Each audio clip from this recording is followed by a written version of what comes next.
ఈరోజు జనవరి 18 ఎన్టీఆర్ మరణించి 27 సంవత్సరాలు పూర్తయింది. ఆయన జన్మించి మే 20వ తారీఖుకి ఈ సంవత్సరం 23కి 28వ తారీఖు అంటే 23వ సంవత్సరానికి 100 సంవత్సరాలు పూర్తవుతుంది. ఒక మనిషి 30 సంవత్సరాల పాటు సినీ జీవితంలో ఉండి రాజకీయాల్లోకి వచ్చి ఒక రాజకీయ పార్టీ పెట్టి 9 నెలల్లో పార్టీని అధికారంలోకి తీసుకొచ్చి ఈ రాష్ట్ర ప్రజల గుండెల్లో ఆయన పేరు మర్చిపోకుండా చిరస్మరణీయమైనటువంటి ముద్ర వేసినటువంటి వ్యక్తి ఎన్టీఆర్. ఆయన జీవితం ఈనాటి యువతకు కావచ్చు, రాజకీయాల్లో ఉన్నటువంటి ప్రతి ఒక్కళ్ళకి ఆదర్శం.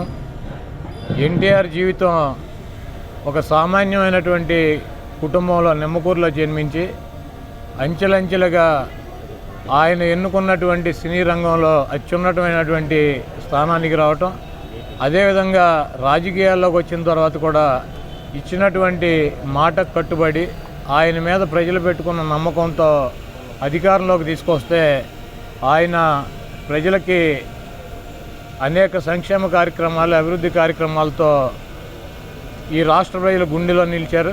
ఇక్కడ గుడివాడలో 1983-85లో 2 సార్లు ఇక్కడ శాసనసభ్యుడిగా గెలవటం, ఇక్కడి నుంచి ఈ గుడివాడ నియోజకవర్గం నుంచి ముఖ్యమంత్రిగా కూడా శాసనసభ్యుడిగా ముఖ్యమంత్రిగా ఈ ప్రాంతానికి అనేక సేవా కార్యక్రమాలు, అభివృద్ధి కార్యక్రమాలు తీసుకొచ్చినటువంటి ఘనత ఎన్టీఆర్ది.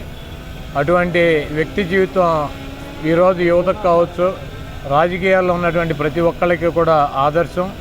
అదేవిధంగా జగన్మోహన్ రెడ్డి గారు ఈ కృష్ణా జిల్లాకి ఎన్టీఆర్ పేరు పెట్టి ఆయనకి ఒక గౌరవమైనటువంటి స్థానంలో మరి ఈ రాష్ట్ర ప్రజలతో పాటు ఆయన కూడా ఆయన్ని గుర్తుంచుకునే అంత గౌరవాన్ని కల్పించారు.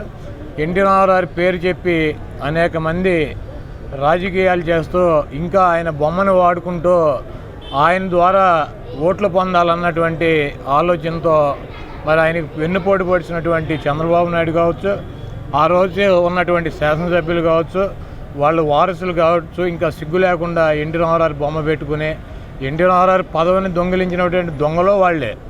ఆయన ముఖ్యమంత్రి పదవి దొంగిలించారు, పార్టీని కూడా దొంగిలించినటువంటి దొంగలు 420 గాళ్ళు. ఈరోజు మళ్ళీ ఎన్టీ రామారావు చనిపోయిన రోజు ముసలి కన్నీరు కారుస్తూ ఎన్టీ రామారావు మా అందరికీ ఆదర్శం, ఎన్టీ రామారావు అంత గొప్ప వ్యక్తి లేడు, ఎన్టీ రామారావు మీ అందరికీ ఆదర్శం అయితే ఎందుకు పొడిచారా మీరు వెన్నుపోటు ఆయనకి? ఆయన్ని పార్టీని పక్కన పెట్టి ఆయన తీసి పక్కన పెట్టి సస్పెండ్ చేసి మీరు ఎందుకు పార్టీని తీసుకున్నారు? ఆయన ఆదర్శం అయితే ఆయన ముఖ్యమంత్రి పదవిని ఎందుకు దొంగిలించి ఆ సీట్లో మీరు కూర్చున్నారు? ఎన్టీ రామారావు చాలా అల్పులకి అంటే లాయర్లకు కావచ్చు, రాజకీయాల్లో అల్పులు వాళ్ళందరూ కూడా, డాక్టర్లు కావచ్చు, అనేక మంది వ్యాపారాలు చేసుకున్నటువంటి ఉద్యోగాలు చేసుకున్నటువంటి వ్యక్తులకి సామాన్యులకి సీట్లు ఇచ్చి శాసనసభ్యులను చేస్తే మరి చంద్రబాబు నాయుడు 420 మాటలని అందరూ కూడా వైస్రాయ్ హోటల్కి పోయి ఎన్టీ రామారావుకి వెన్నుపోటు పొడిచి రామారావుని క్షోభకు గురి చేసి ఆయన ముఖ్యమంత్రి పదవిలోంచి దించేసిన ఒక 4 నెలలకే చనిపోవటానికి కారణమైనటువంటి 420 గాళ్ళని దొంగల్ని ఈ రాష్ట్ర ప్రజలు గుర్తించాలి. ఎన్టీ రామారావుకి చేసినటువంటి ద్రోహానికి ఆయన అభిమానులు అయితే అక్కడ ఇప్పుడు కూడా మర్చిపోయేటువంటి పరిస్థితి లేదు. తప్పకుండా ఇప్పటికైనా తెలుసుకున్నారు. ఆ దొంగల్ని 420 గాళ్ళని నేలమట్టం చేశారు. ఇక రాబోయే రోజుల్లో కూడా భవిష్యత్తులో కూడా ఎన్టీ రామారావుని అభిమానించేటువంటి ప్రతి వ్యక్తి కూడా ఆయనకి ద్రోహం చేసినటువంటి దొంగల్ని 420 గాళ్ళని భూస్థాపితం చేయాలని చెప్పి నేను ఒక అభిమానిగా కోరుకుంటున్నాను.